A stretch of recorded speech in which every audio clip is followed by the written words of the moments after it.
My name is Martin Matter with the Witness to War Foundation. It is January 26, 2014, and we are in Denellen, Florida, sitting with Mr. Emil D. Donato, Emil Dedonato, who served in the European Theater and African Theater of World War II and the United States Army, Headquarters Company, 47th Infantry Regiment, 9th Infantry Division. How are you doing today, Mr. De Donato? Well, I'm doing all right for a 95-year-old man. Seems to me that is the case. My first question is, where are you from originally? I was born and raised in Hackensack, New Jersey. That's about 14 miles west of New York City. And I graduated high school 1936 in February. And then from there I went to New York City and I got a job in the advertising business. I was an errand boy. I was 18, it was right after the Big Depression. And so I worked there for 1936 to 1941 in various studios. And in 1941, I was going to work and we picked up the New York Times and there was my name about 6 inches from the top. And I was one of the first draftees. I was drafted in January 28, 1941, and that's 9 months or 11 months before Pearl Harbor. And then when Pearl Harbor came, they transferred they took the 9th Infantry Division and they made us amphibious troopers, very much like a Marine. And so we started to train, go out with the sea, climb down the ladders, get into boats, and then make these mock invasions. And so we made about 8 of them. 8 of them, and then that's when we went to invade Africa. And the 9th Infantry Division was the only full-size division that seen action for the first time in the European theater. Before we get to Africa, I'd like to learn a little bit more about you before you were drafted. Did you have any family members that served in the military before you? No, not in this country. I was the 6th child of immigrant parents. And no members of my family were before me. After you were drafted, where did they send you for your training? They sent me to Fort Bragg, North Carolina.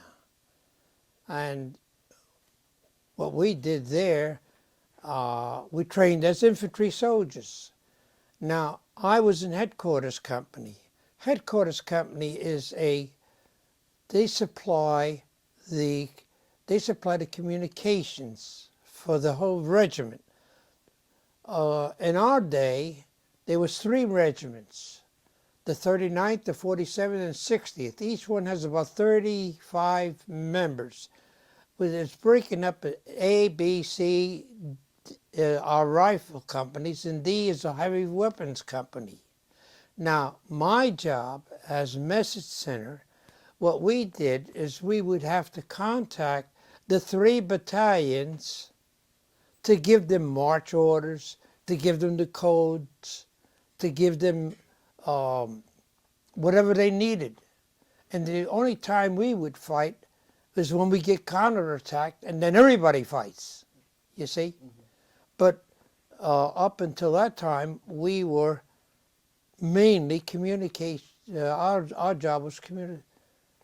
For example, we made the invasion of Africa November 8th, 1942.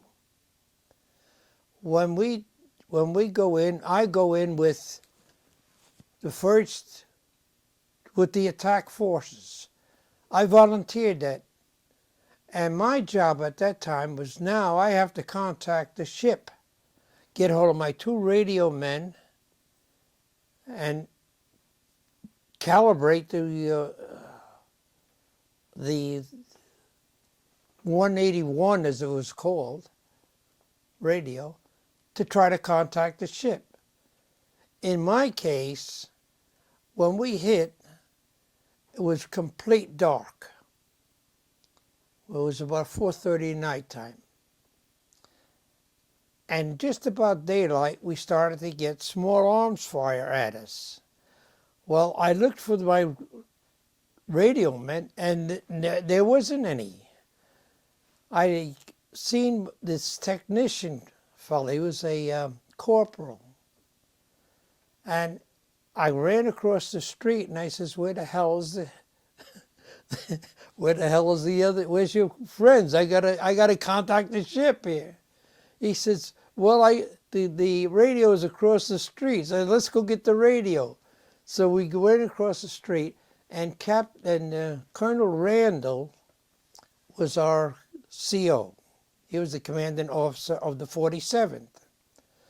And so we run across the street, and there was a little building, and what we did is, I said, look, you're going to have to calibrate this machine.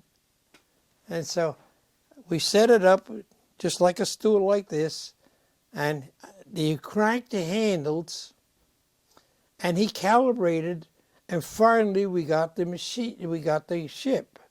Well, we were green. We were, first time in battle. And so I kept on putting on there a signal to get on voice. I wasn't going to send him a message in code, so I kept on saying, get on voice, because my CO wanted to talk to the commanding officer on the ship. Well, finally, the operator on the other side, he kept on saying, identify yourself. So I says, get on voice. So he gets on voice, and I said, you son of a gun, what the hell took you so long? In the meantime, I could hear machine gun on the left of me.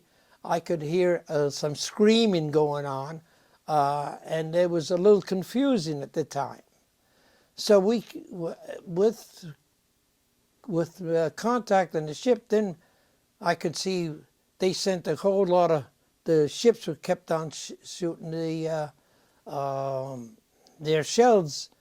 There was a gun on top of a big hill, a French gun, that was pouring at these two ships that we made the invasion. And if I could back up a little bit, what we did was this way. Two of our ships were cut down the size of a French battleship. And I have pictures of it.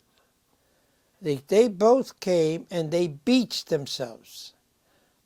And then the L&M company, or K&L, came down the ladders and they attacked, whereas I came with them, but then I went to the side while they kept on going.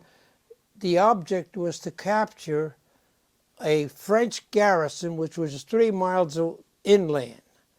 So they went forward, and then I set up the machine, and because of that, I was awarded the Bronze Star, because I wasn't supposed to do all that stuff. And then that went on for about, we fought for about 3 days, and then they gave up. And we were fighting the French Moroccans at that time. The garrison surrendered after about the 3rd day. And so here we were in Safi, Africa.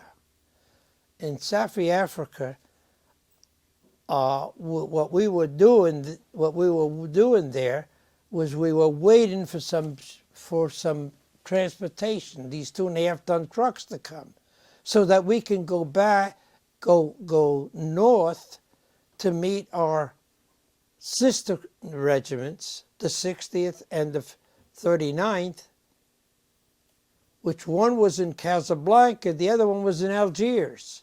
So you can see the big stretch. That must have been about 300 miles stretch, but we had no transportation. So we were bivouacked in the Hotel Maraba, big hotel in Safi.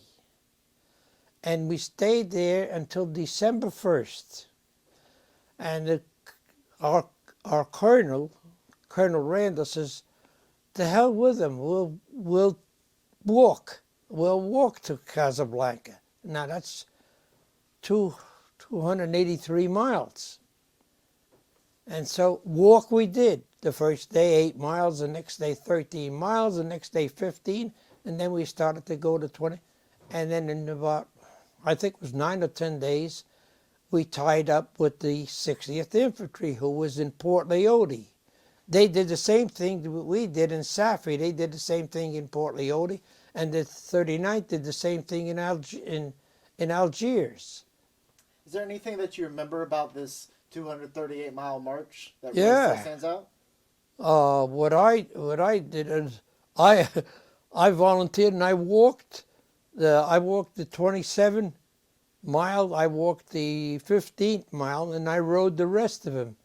But what I remember about them is that what I would do is when we would stop, we had a chance to we wanted to rest, we were tired, but then the natives would come into our canyon. They were curious.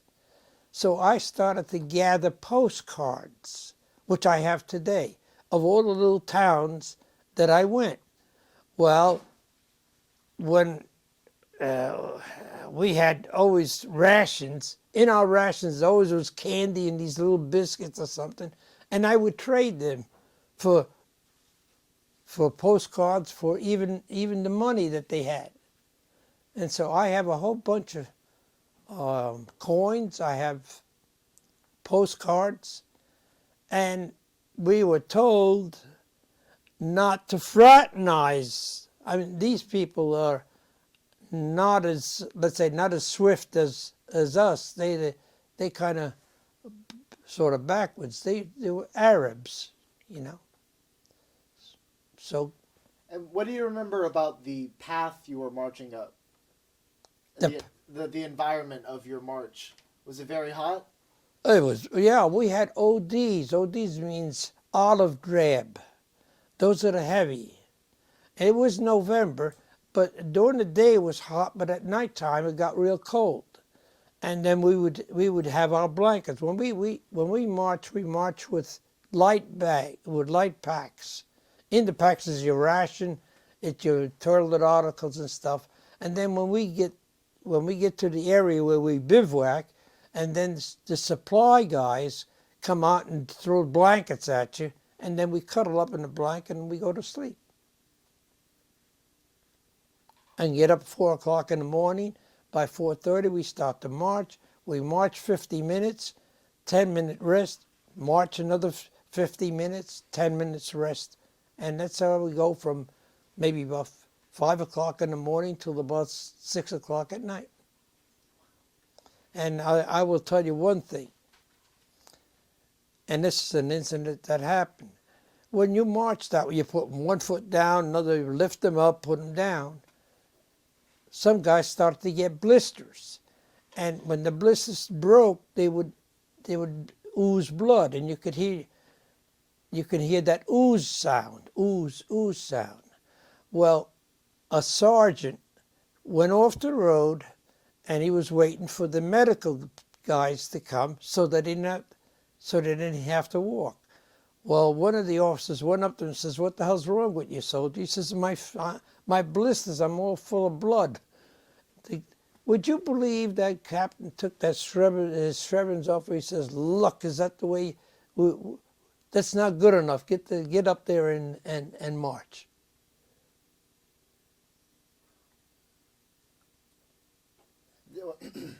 Did anybody get care for their blisters, or was everybody told just to keep marching? Well, some guys got exhaustion, you know. I made those marches and I didn't even feel it.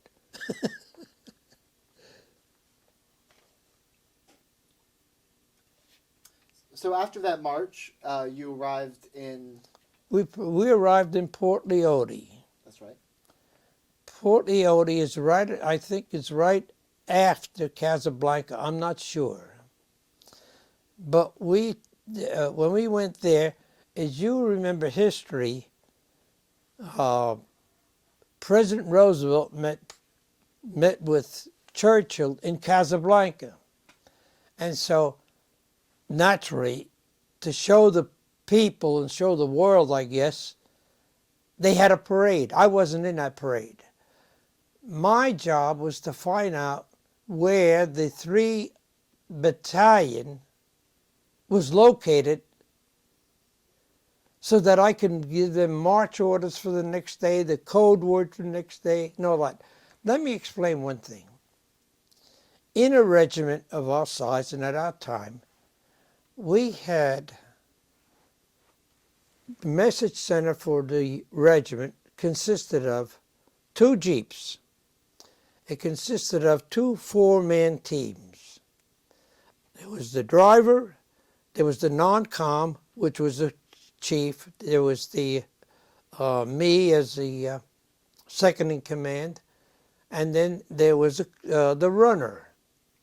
Whenever a battalion would attack, one of the teams would have to go forward with that battalion, and so that we could, as soon as we made contact with the enemy, then we would come back. They would string the telephone lines back to the rear echelon.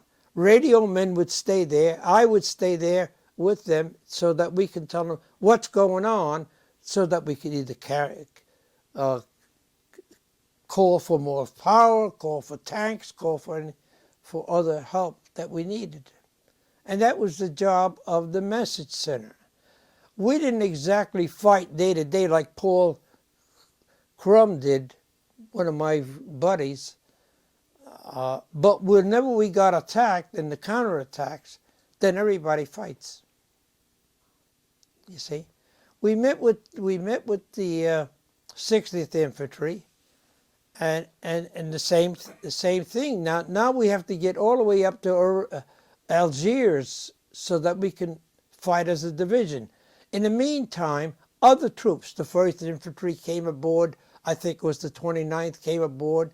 And so this great big buildup in Africa, because as you know history, there was General Rommel, and he was up in Tunisia, and they were getting pretty powerful, sending a lot of reinforcements there. So this wasn't exactly the big front, but what we did is we diverted a lot of troops from the Russian front so that they had to fight us in Africa. And so that's what we did. And then when we finally got some transportation, they put us in these boxcars.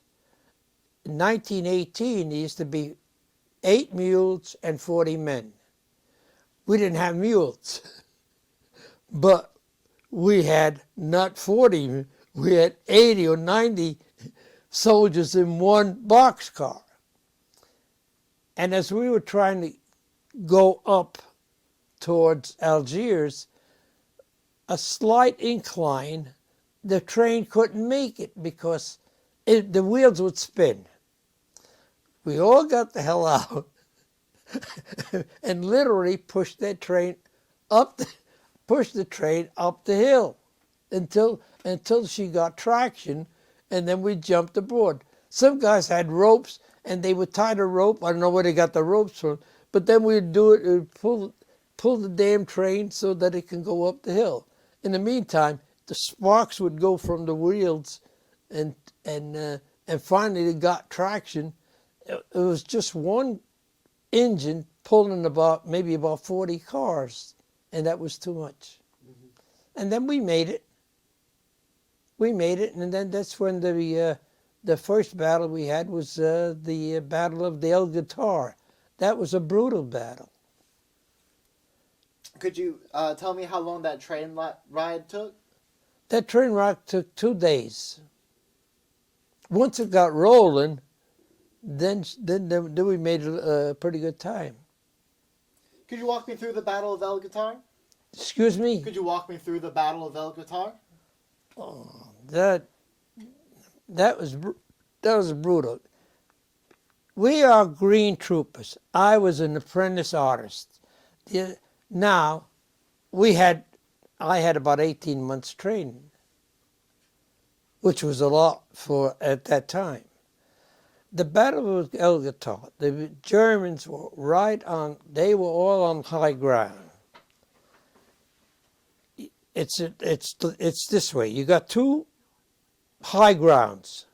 We were on one side on the slope this way, and if we had to go around, which we did, the message center would go with the colonel around.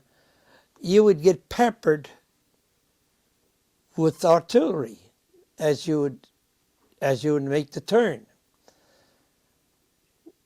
Patton comes along, and he figures, oh, put all my tanks in order, and then the tanks would go in, blast these guys off these hills, and then the infantry would take over. It was a disaster. The Germans were very, very cagey. We had E Company of the 47th.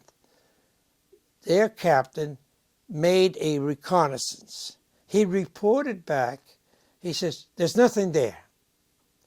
And so what he did is he marched his troops to try to get in positions to climb that hill and then beat the hell out of the enemy. Instead, as soon as the last troop was a certain point, they opened up, and it's in the history book. It's in the 9th Infantry Division history book, where 173 of their men got captured. About 18 got killed. So many got wounded, and there was not only the captain. There was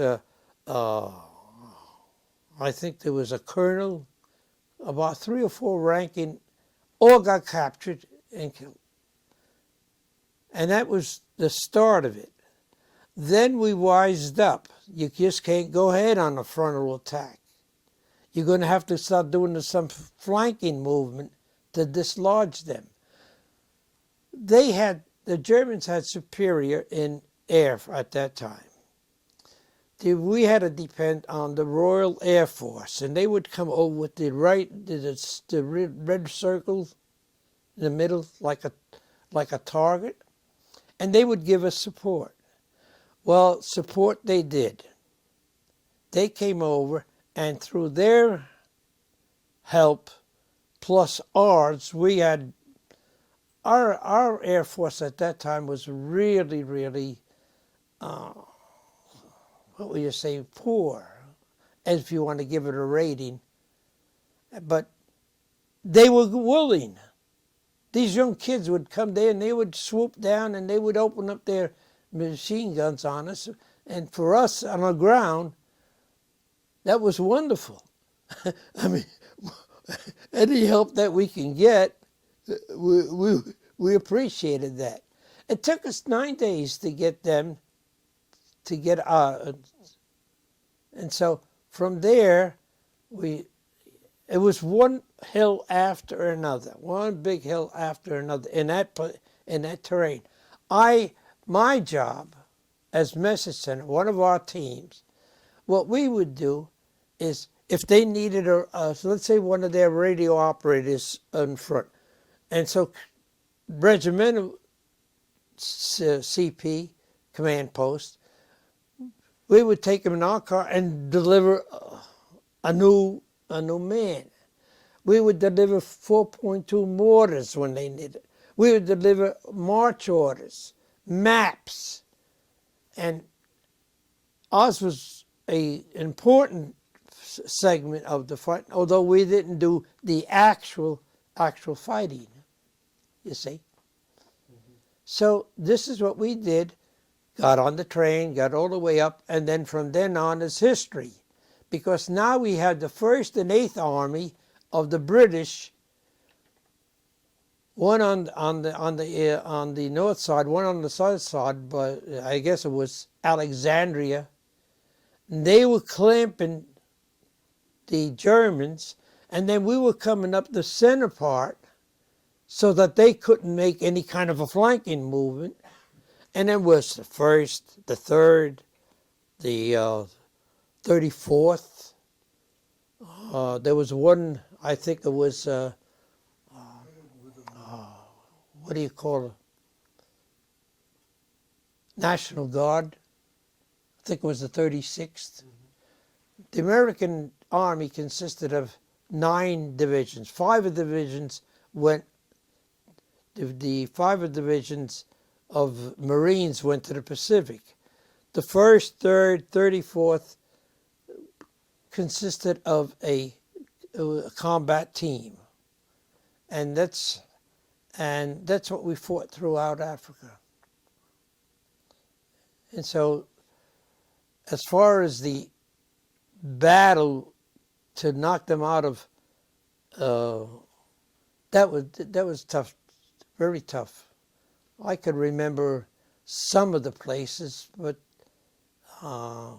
we eventually got them out. And I think it was about August of that year, of 1942, that we got them out. I guess it was 1943, excuse me. 42, November, then we... Now, tell me about some of the resistance that you were facing. Or what sort of weapons were they using against you? Against us? Mm-hmm. They used rifle. They used... what we used to face was a burp gun. I guess Paul Crumb can tell you about a burp gun. The burp gun was... Their machine guns would sound like this. Brrr. Our machine guns would sound tut, tut, tut, tut, tut, tut, tut. And so, weapon-wise, they had it all over us. They had a mortar, and get this. Do you know the inside of a 6-shooter? You see that? Just picture that, a big thing, a big one. And here's these tubes that they would put 6 of those tubes. And we used to call them screaming memes. When they would be fired, they would scream, ee, ping, like that. And there's nothing you can do except pray and hit the ground, try to find a low part so you can hide. And whether you're in service company, whether you're in headquarters company, whether you're in an anti-tank company, those Mimi, they didn't have any preference. They were out to kill any one of us, you see. And they used those. And then, of course, they had and then artillery. And their artillery was much superior than ours. Theirs was they had artillery, I would say, 81 millimeters. I'm not sure. We had about 75. We had the 105s. They were way back. Now, when it came time for an attack, then they would open up with their heavy and their air power.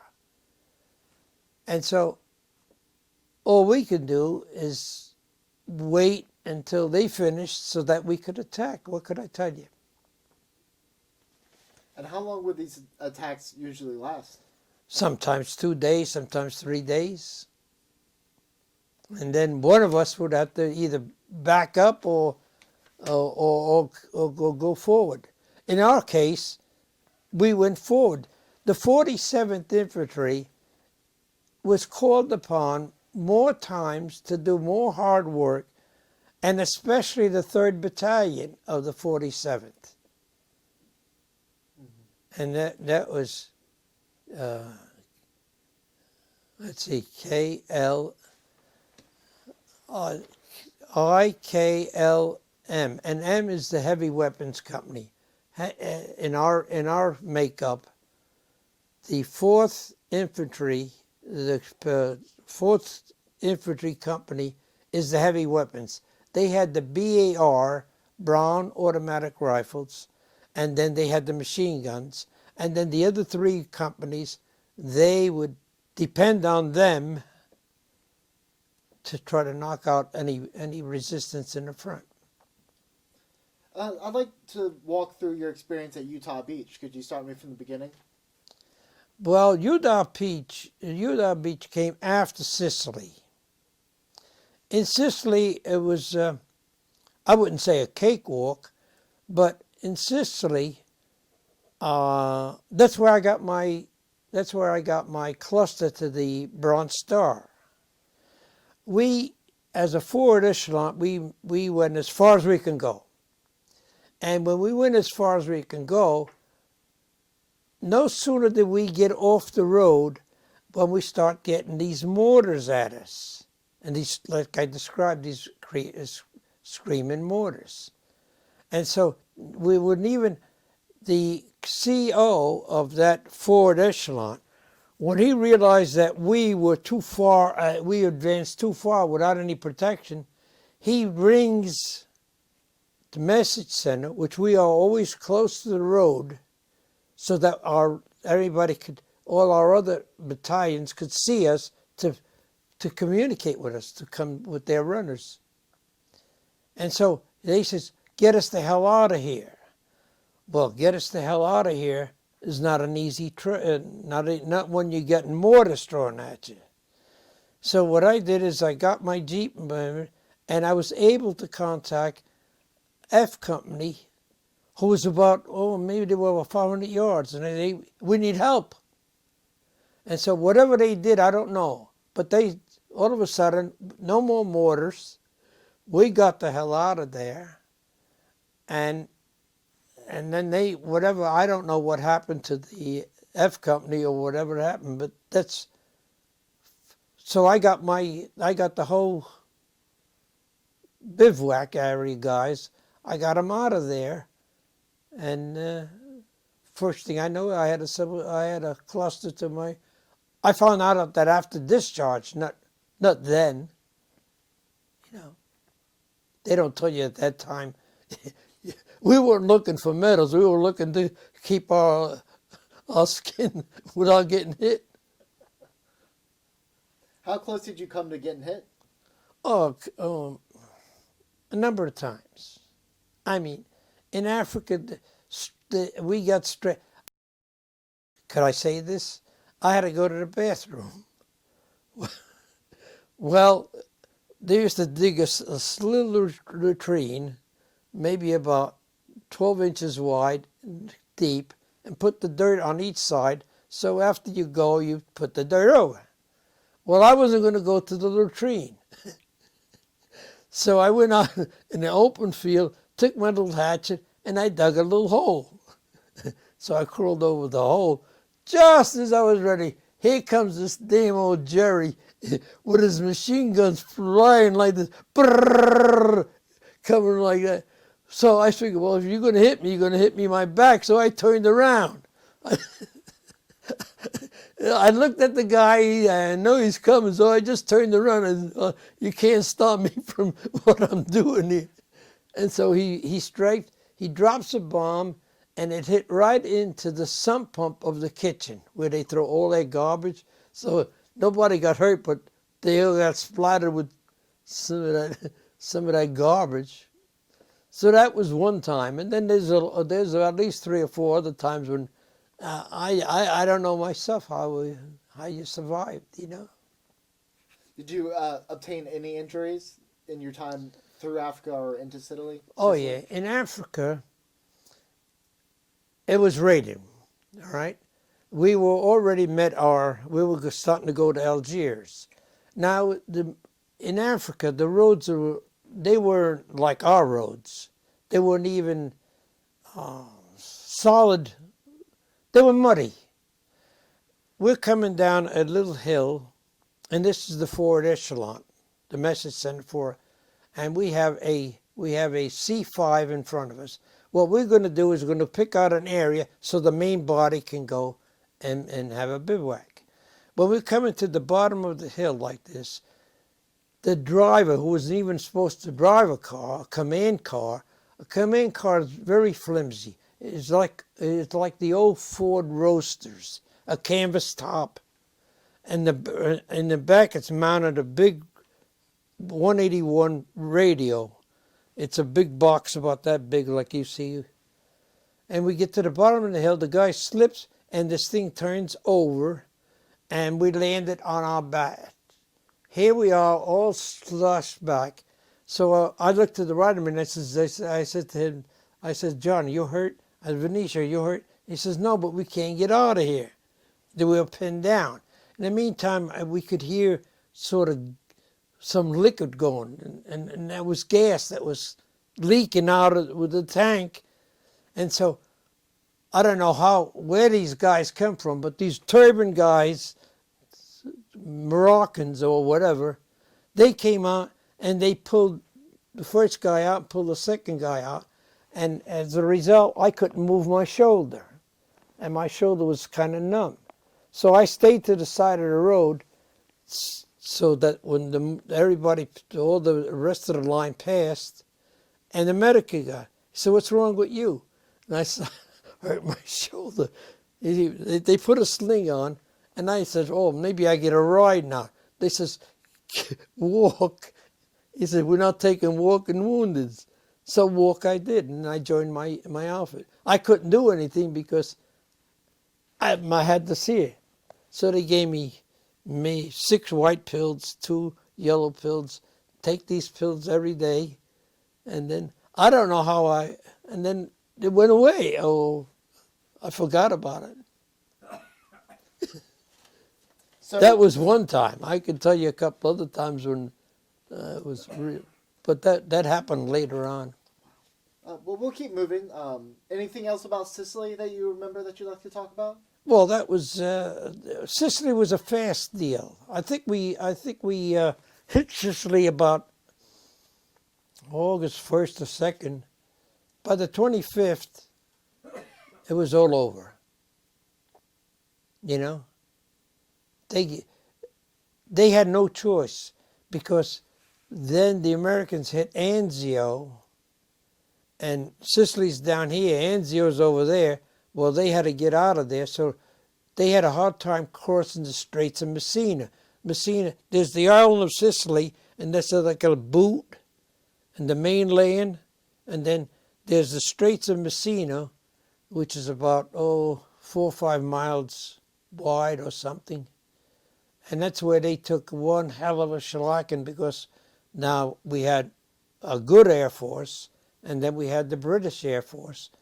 And they weren't going to, what they were doing is trying to get beyond Naples so that they can make a stand later on.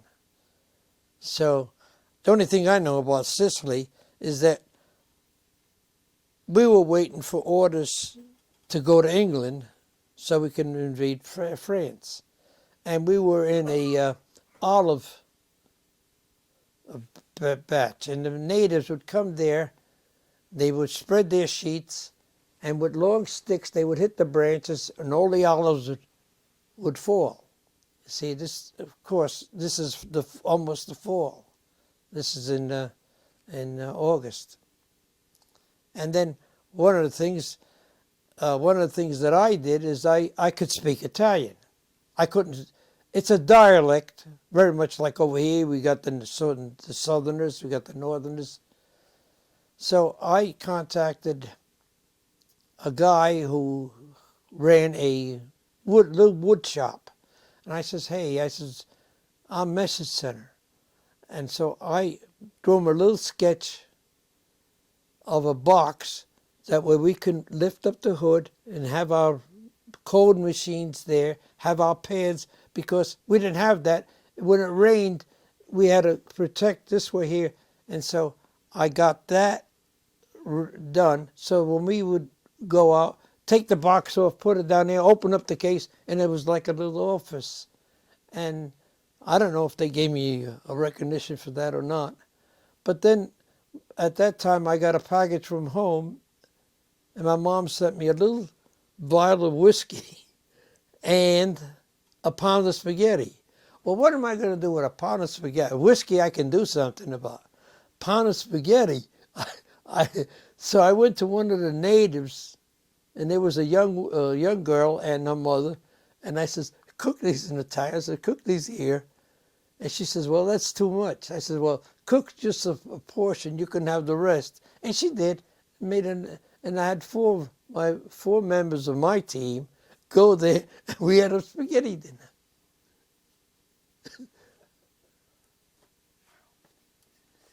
Could you walk me through landing on Utah Beach? Utah Beach. Miserable weather. They postponed it from the 5th to the 6th. We were the backup troops for the 4th Infantry Division. 4th Infantry hadn't seen any battle at all.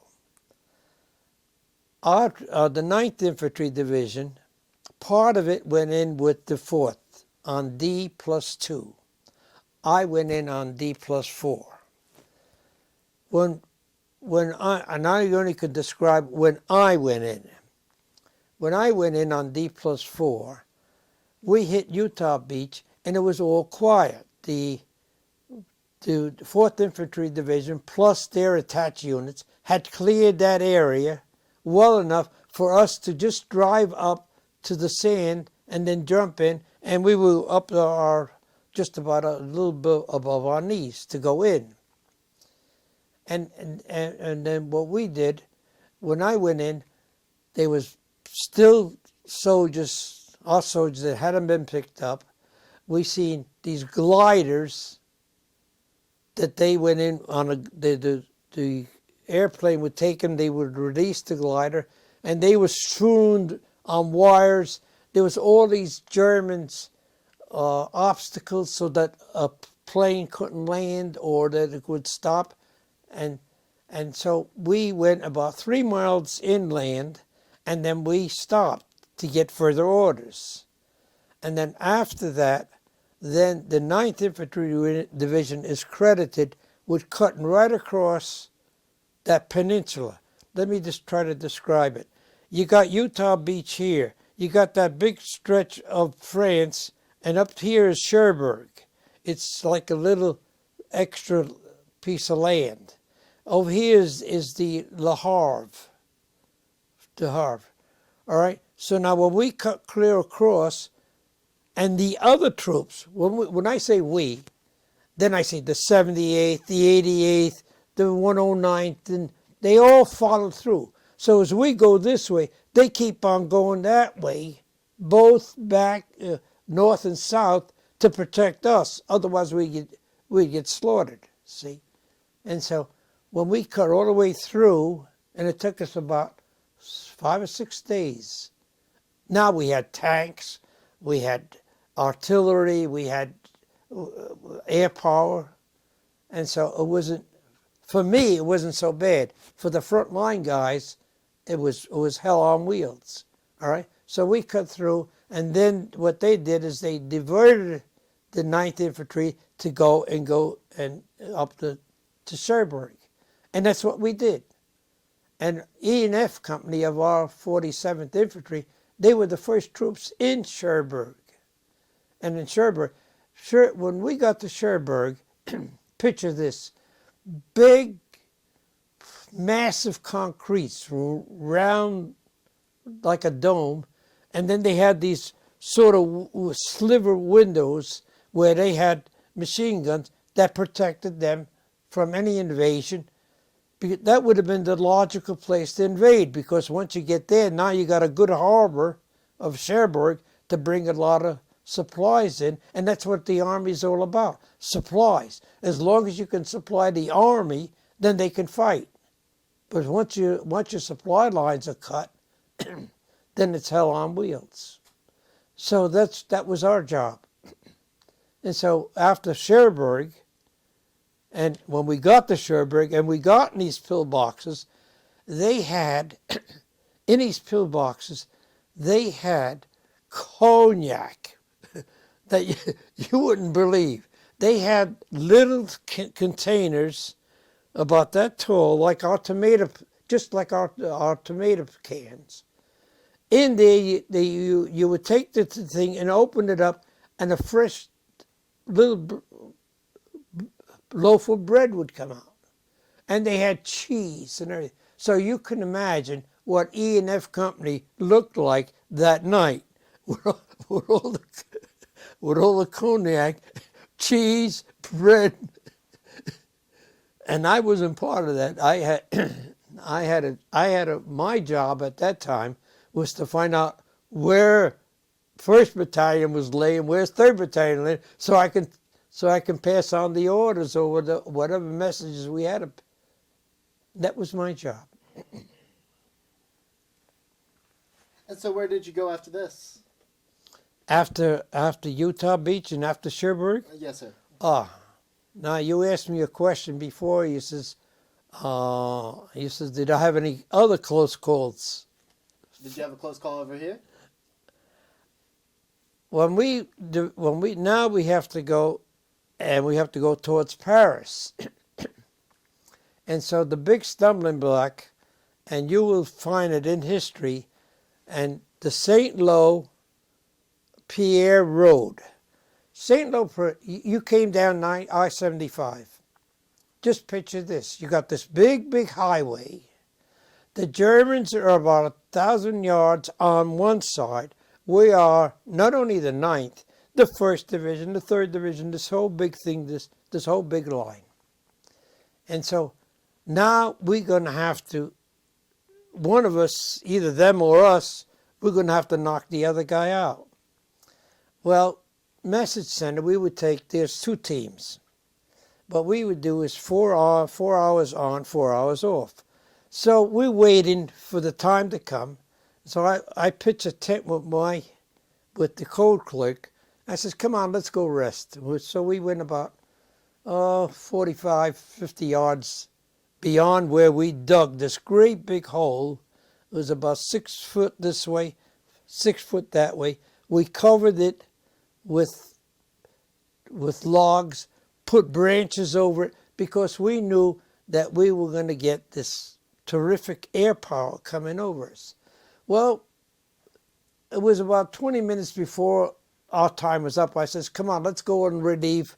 Let's go and relieve our shift. We'll take it. And my man says, oh, come on, let's wait until our time comes. So I said, let's go. So we left the place. I don't think we got more than about 40, 50 paces when this terrific barrage of artillery comes. And we run like hell for this hole. And I guess there must have been about 12 guys all hit that hole, one on top of another. And that barrage lasted at least, to us it was about an hour, but it lasted no more than about 5 minutes. And then it subsided. Well, we went back to that tent. We had a tent shredded.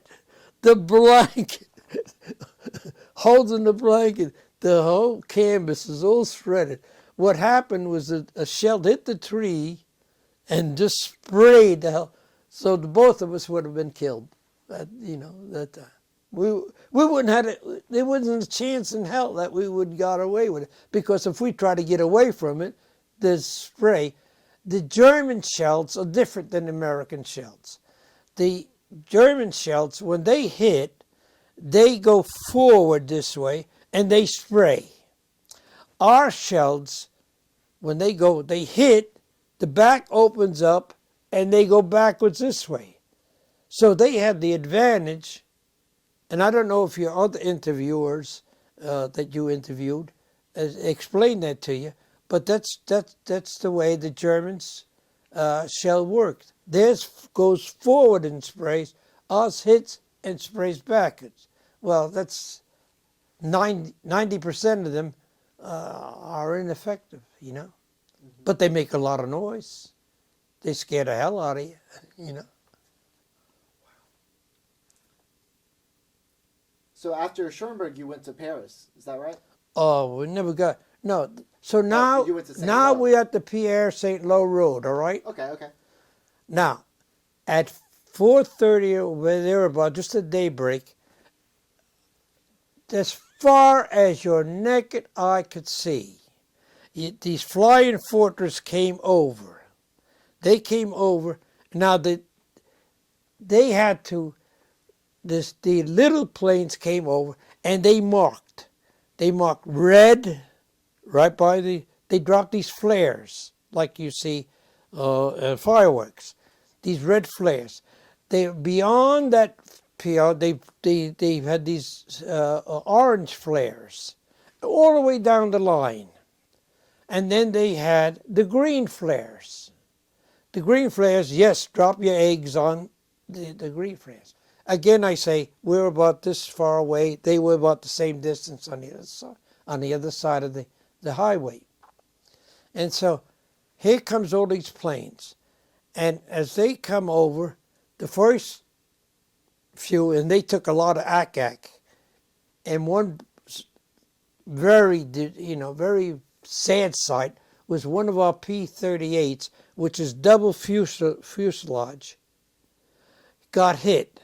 Well, I guess he was an inexperienced pilot. He turns over and opens his chute too soon. Here he gets caught. His chute gets caught in this crosshairs of his plane. The plane is coming down, and he's gone. That plane just hit straight down on the enemy side. Parachute dangling from this plane. And so here these planes come over again, and they are dropping their eggs. And one after another, and one after another. It seemed like eternity. All of a sudden, the wind shifts. All this debris is coming over the highway, over to our side. The last couple of planes start dropping, and when they drop them right on F Company and G Company, which was about 2 fields away from us. They killed about 23 and about 36 or thereabout wounded. Our own men. They called off that, and then the following morning, they did it right. And so after they bombed, we went over the top and we drove them out. And from there on, it was a mad race. We didn't hit Paris. We went on the outside of Paris, all the way into Belgium, all the way into Germany. And of course, in between, as history will tell, all these big battles, the Battle of the Ruhr, the Kasserine, all these big battles that you read in the papers took place. And then the big stumbling block was to get across the Rhine River.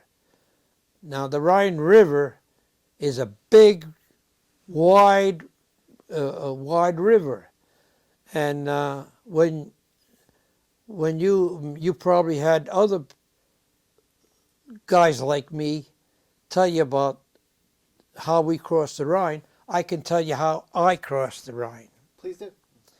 The 47th was just being relieved, and we were about 4 miles abreast of the Rhine River, but there was no way we could cross it unless we had platoons or whatever. So I get a message saying that a railroad bridge, single-track railroad bridge, has been taken by the 9th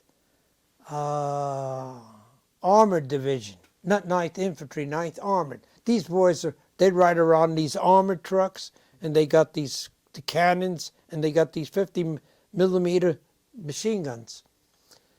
They were lucky to cross that bridge, and as stories they tell us, there was about 8 or 9 drunken Germans on the other side who their job was to blow up that bridge. Well, the 9th Armored took them. I get the message, run it over to CO, and we hightail it towards the bridge. It's about 4:30 in the morning. In the meantime, on both sides of us here, infantry soldiers are streaming across. And barely daylight. Barely daylight. And word comes back that a half-track got stuck in the ties. You got the railroad ties this way and you got the wooden ties. He fell right in there. So we couldn't move, me and my Jeep and my crew, who goes with the attacking people. And so we had to wait. Well, if you see the bridge, the big columns, they have these big columns that on four sides, 1, 2, 3, and then the bridge is suspended on there. So I got out of my Jeep, and me and the other guy, and just like you see in the papers, we went with guns on our shoulder. We went from room to room, figuring that if there's anybody in there, either they shoot us or we shoot them. And we got, in the first room that we went, a beautiful bed. Here's the pillow on there. On the pillow is a nice, shiny gun. A nice. So now it's just barely daylight.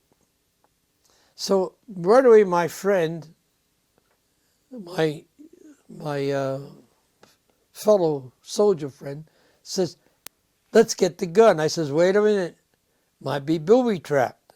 So I took my rifle and I seen if there was any wires underneath it, figuring that, hey, if it's a booby trap, you pick up the booby trap and plow, you get hit. And there wasn't any, so I got that gun. That was one of the first of the 4 guns that I got. What kind of gun was it? It was a 25. It was a Belgium 25 gun. Beautiful gun. You know? And what else was in that building? Was that just that gun? It was that, and then there was food. There was these cans with the bread in it. I didn't see anything else. But by that time, we got word that the engineers came in. How they got it, they hoist up something, lift up this what stuck there, put planks over there so they could move. And so what we did is we moved, and at the end of the tunnel, at the end of this bridge, there's a great big tunnel. So what my crew of 4, this is chaos. You don't know what's going on. So we just stayed there waiting for somebody to tell us what to do. In the meantime, these soldiers are just streaming. I don't know if the 9th, the 78th, whoever was in the area kept on streaming across this bridge. And then about this 3rd day, not hardly, then we could see they were building this pontoon bridge across, in anticipating that the bridge was going to get knocked down, which it did, and then they had the pontoon bridge to cross this Rhine River. And then from then on, it was just hell to pay. Now we have to go to tour Berlin. And Berlin was, let me see if I can remember what kind of a date. If we made the invasion June 4th, June 6th. Mm-hmm. June 6th was the invasion. It took us August, September. Yeah, it had to be about September, because right after that, then we start fighting in the Bulge. Yeah, that's about right. Yeah. So that's what.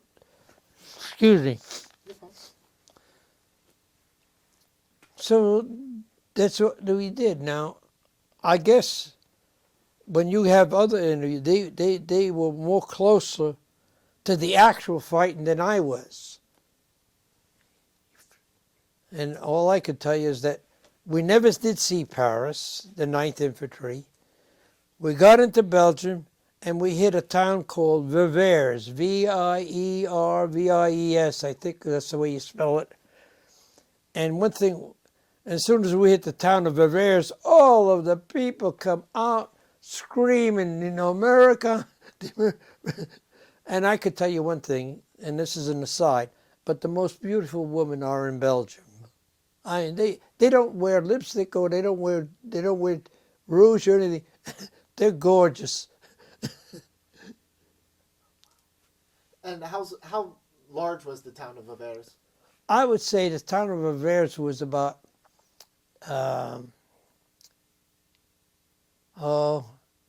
maybe 25,000 people. Of course, how do I know? So what did you do when you got there? Well, first thing we did, of course, we bivouacked. We stayed there 2 days, and then we started to attack more. There was another river that we had to cross. There's a lot of rivers that we had to cross, but they were small rivers. So here's Paris, goodbye. Then we got to Viveres, and then now we headed towards the German borderline, and that's where. And that, I guess it's November 25th or thereabouts, and now we get into the town where the Germans made that breakthrough, which we known as the Bulge, right? That's Belgium border, Germany border, and then that's where you find the big battle of Herken. You read in the books, the Herken battle and all stuff like that, and as far as the Battle of the Bulge, as far as I'm concerned, we were instructed to get over there as quick as possible. It started to snow, and snow, flakes that big. The inhabitants of that area, and I don't know what the actual name of the town, they were coming towards us to get away from the fire. Well, as they come across, and you have these little creeks and these little bridges, they would come either pull cart or with a horse or a carriage or something like that. And so you have this here blockage. So one of my soldiers takes a gun and shoots the damn animal. Well, that's the worst thing you can do, because now the animal is blocking us. So I guess, and I'm not sure, but they must have taken the animal and the cart and then put it so we can cross this little bridge, you know. I'm gonna pause the tape and put a new one in, okay? Okay. With Emil Donato on January 26, 2014. You were telling me a story about the animal on the road. The animal? Uh-huh. Well, whoever removed the animal so that the trucks and everything could cross this little bridge, but it was snowing. And snowing, the flakes were so big. So finally we get to a place where we had to stop. Well, we're out in the open. So the only thing you can do is just lay down. Well, you're going to lay down where? On the snow. So we devised that one guy gets in the middle, and the other two guys get on each side, and they hug him, the middle guy. About 20 minutes, towards a half hour, then one guy shifts, he gets in the middle, and he gets warmed up, and that's how we pass the night. So you're not sleeping, you're sort of sleeping dazed. You're sleeping because you're so tired, but you're not all entirely out. But you're getting enough rest so that the next day you can function. So that's what we did that night. Then after that, we would liberate homes. When we had to stop, we would look for homes, tell the people to get the hell out, and we would set up our command post in the home, usually in the basements of a home. And that's what happened when this terrible fight, as history will tell you, of the Bulge. They came, and you had one paratroopers. They had them all surrounded, and that's when their CO, I forgot his name, General Olaf or something. Well, he came out with the famous word, when they said surrender, he says, "Oh, nuts." And they kept on fighting. And then the 9th Infantry Division was involved. That's when Patton jumps with his tanks. Soon as the weather got better, with our Air Force and Patton's tanks, and they got the 101 free. the bad weather worked against us and it worked against them too.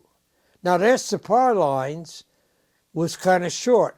With our aircraft making sure that their supply lines got short, they would constantly keep on bombing any kind of trains that they seen, any kind of convoy that they seen, and so they went as far as they could with the supplies they had, and then they either had to wait for the supplies to come, and that's where they got short, and then we could push on.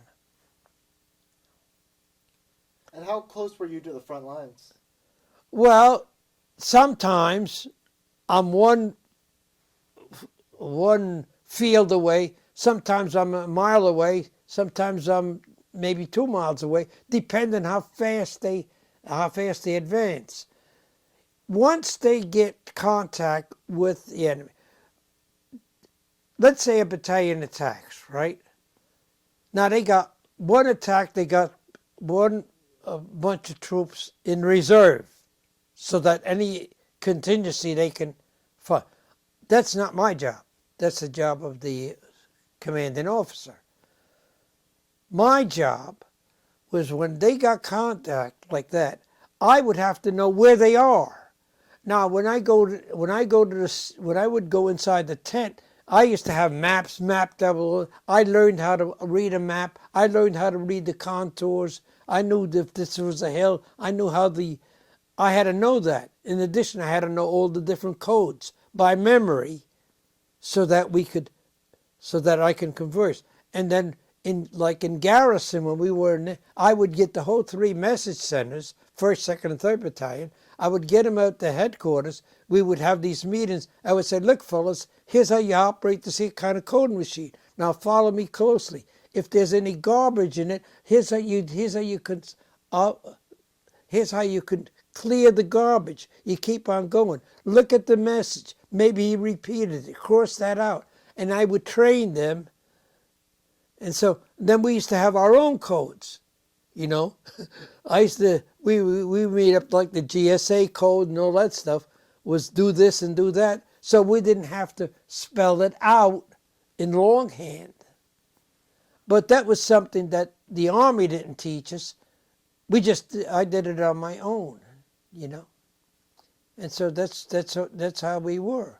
And then after the Bulge, and then we enter into Germany, and then of course the crossing of the Rhine, and then we get as far as the Elbe River, and I met a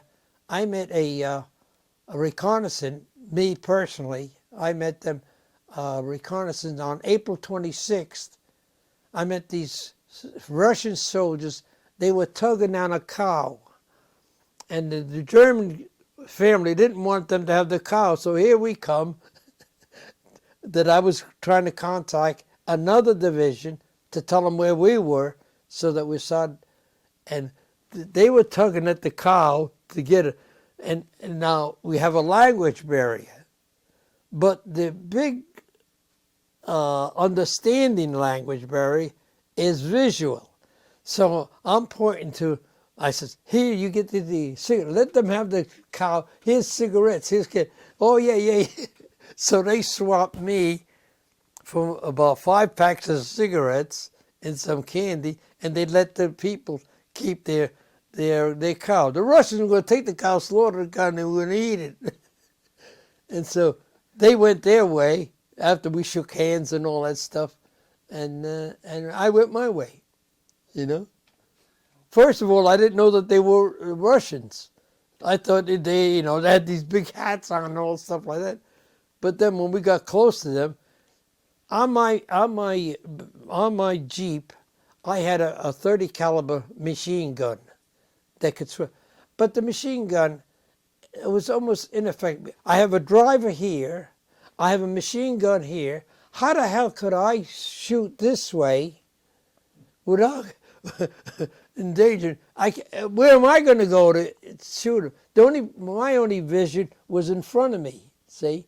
And on a couple of paths, when I suspected, I'm going down the road. I can I see something moving, I'm not going to ask, who are you? So I open up and then keep on going. I'm not going to fight and see if I hit somebody. I'm going to fight and run. And that's what we did. What sort of resistance were you facing when you were going into Germany? What was that? What sort of resistance were you facing when you were going into Germany? Well, as far as the people, let me tell you. We crossed the Siegfried lines. The 47th was one of the first to cross the Siegfried lines. We got into a little town called Vic, V-I-C-K, V-I-C-T. That's the way, V-H-I-C-T, something like that. We got in there. We're short of supplies, so we're going to rest a while and wait till the supply line gets with ammunition and all that stuff. So and there was the 1st Battalion troopers. So a lot of the families, they went and invited them to eat, see. And so we were there about 10 days. And a lot of them made friends with the German families. We were told, don't fraternize. They're gonna throw boiling oil on you. They're gonna trap you. Nothing of the kind. So now the 10th day, we had to form a line because we were going to start the attack again. Here's all these soldiers, and I wasn't part of them, but I could see because, again, I'm a 2-4-man team. We didn't have to line up. A, B, C, they had to line up. So they all lined up and they were getting a roll call. And so when they were starting to move, here come these girls coming out. They hugging the soldiers. The soldiers saying, "Don't get away from me." And that was kind of comical, seeing instead of them hating us, they were loving us.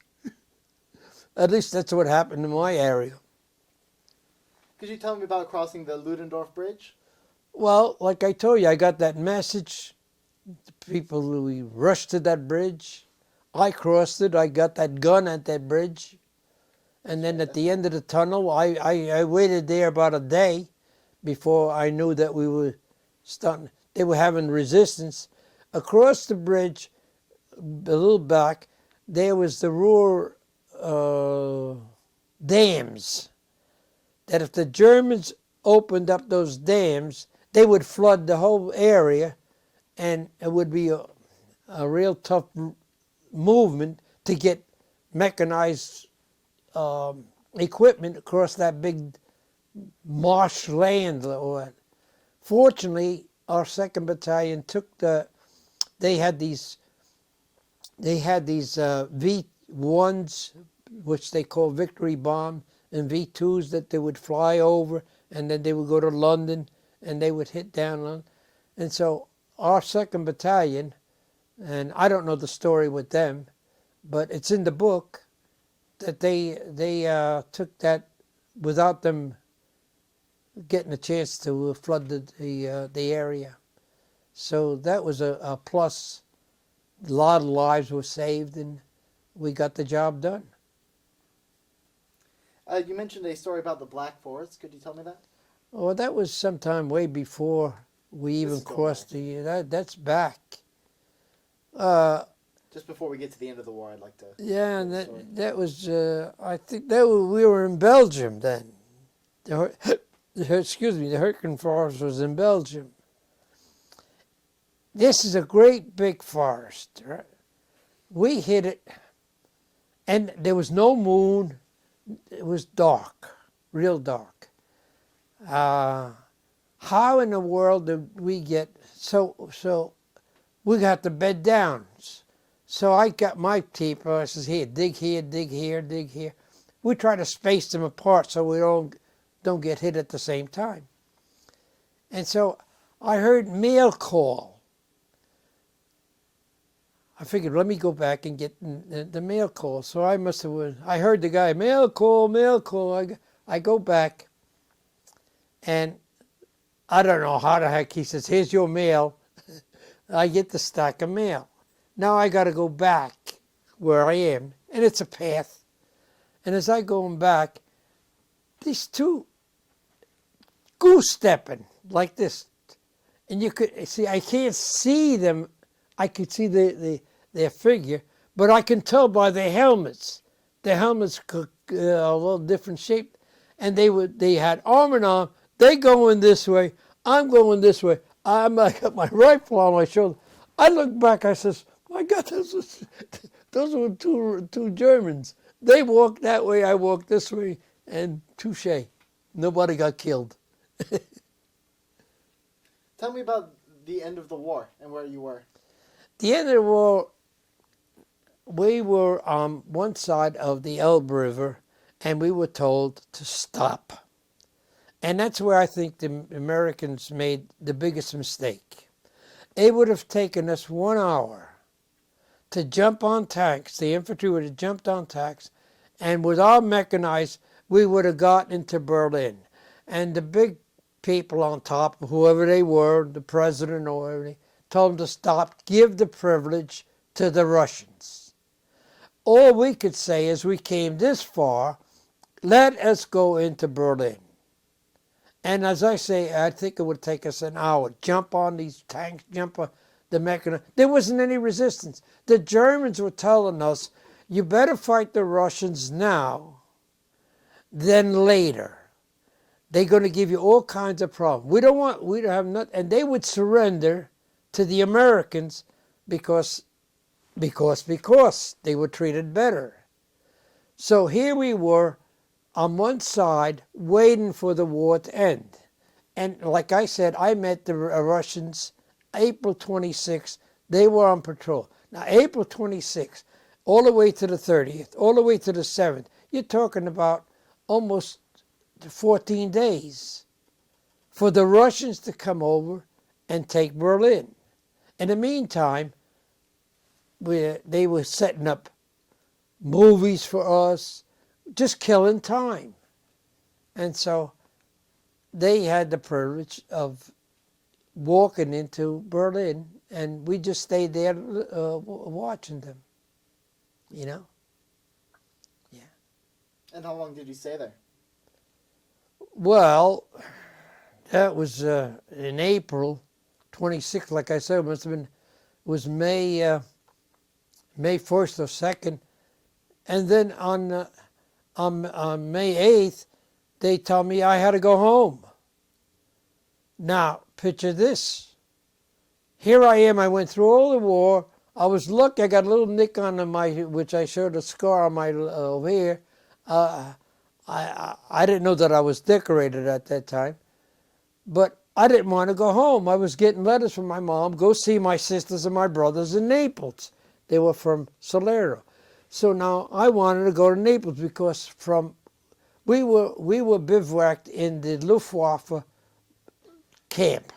Beautiful barracks. They had everything, running hot and cold water. And so I wanted to go to Naples. I didn't have a girlfriend. I went through a war. I didn't get hit. And now here's a beautiful chance to go and do something. And all you had to do was just go to the airport, and I had my Jeep, and my driver could have taken me there. All I needed was a slip of paper saying, you got a furlough. I went 3 years, all that time. I had 90-day furlough coming to me. I could have taken my sweet time and cashing into my 90-day furlough. But the captain says, you got enough points, you're first on the list to get home. So I said, I don't want to go home. He says, well, the war with Japan is not over yet. He says, do you realize that you can go to Japan? I said, so what? I did all this fighting now. I just as well, but I wanted to go to, he says, take my 2 bars and give me your chevrons, and I'll go home and you stay here. I said, it's a deal. He said, I can't change the orders. The orders are set, you going home. All right? So now I'm in Germany. Well, to get to go home, I got to go through this transition of different camps to get to a port in France. And so that's what I did. It came May 8th was the end of the war. and in this transition, and I finally got discharged on June 24th, 1945. So from 41 January to 45, I went all through the war, and I came out alive. What else could I tell you? And what did you do when you got out of the military? When I got out of the military, I wasn't even out. I got out on a Sunday, and Monday there was a telegram, report for work. My old boss in the advertising. He had an advertising studio. And what they were doing is, they did mostly this direct mail, folders, catalogs, direct mail sheets, and stuff like that. And so here's this telegram saying, come back, report to work. How am I going to report to work? I went in as a skinny little kid, and then I came out, and now I'm weighing about 145 pounds. Nothing's fitting me except a uniform.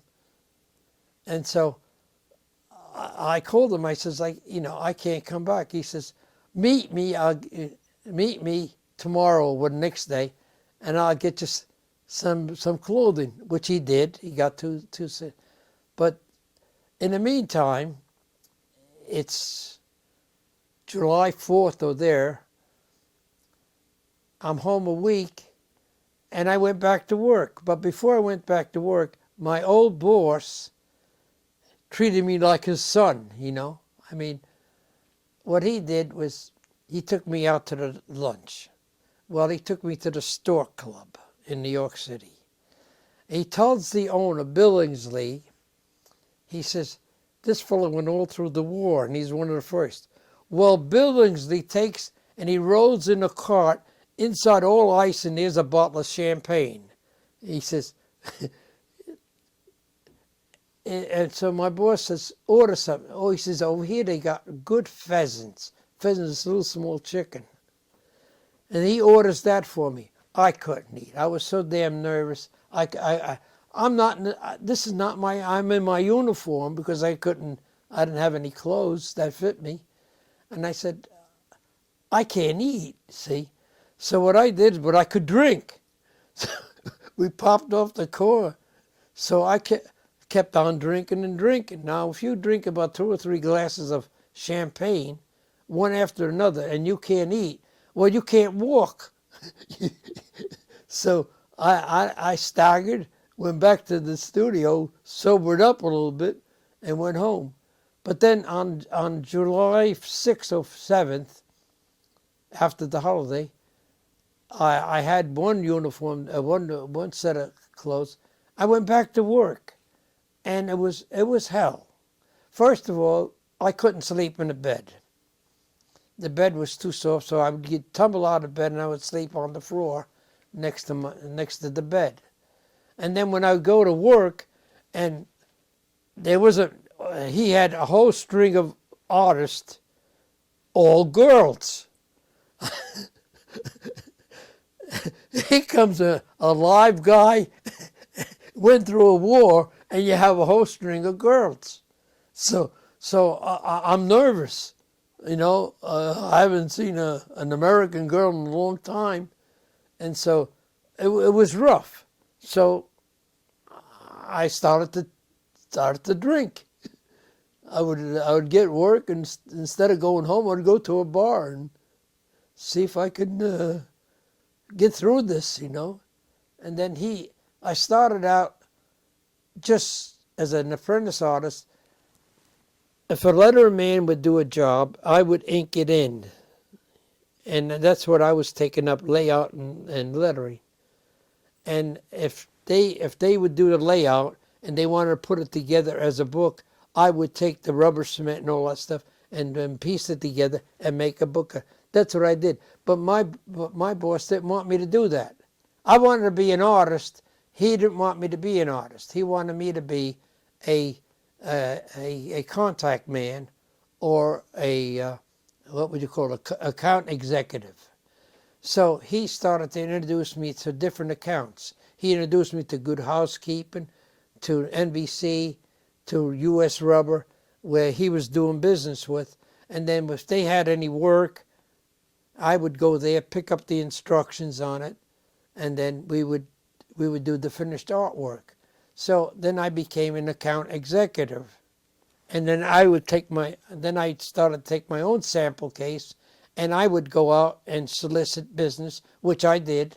And I brought in Stanco, I brought in a piece of the Coca-Cola. I brought in a Ford Motor Company needed a presentation. And I went to the store and I bought myself a nice little sample case, put all the samples in, and that's what I did. On about the third year, after I was an account executive, I had a falling out with my boss. He had a daughter. She wasn't too good looking, but I think he wanted me to marry his daughter. Take my daughter out, I'll pay you. He was going to pay me for taking his daughter out and all that stuff. So we had a falling out. And so instead of me going to another art studio and take a job as a contact man or an account executive, I decided to put my own business up. And so I put my own business up, and that lasted for 27 years. And it grew.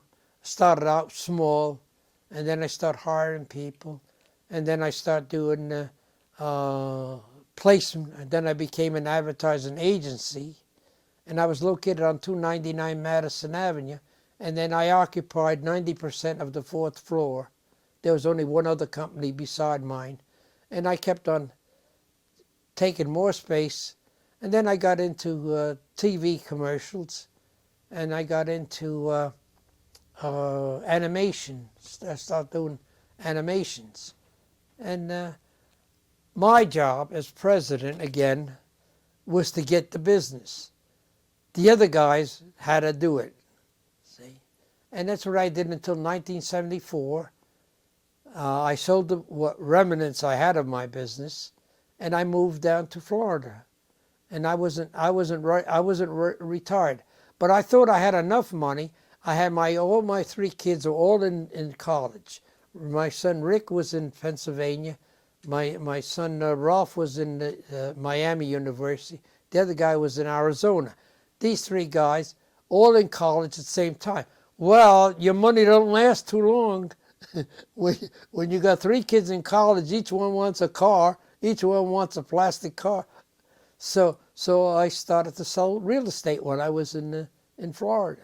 And I sold real estate for the next 15 years. And in 1994, I threw in, I was about 80 years old. And all the kids were out of college. They all had jobs. And I says, well, it's time for me to pack it in. Well, Emil, you have a wonderful story, and I'd like to thank you so much for taking the time to speak to me today. It's an honor and a pleasure. But most importantly, I'd like to thank you very much for your service. You're welcome.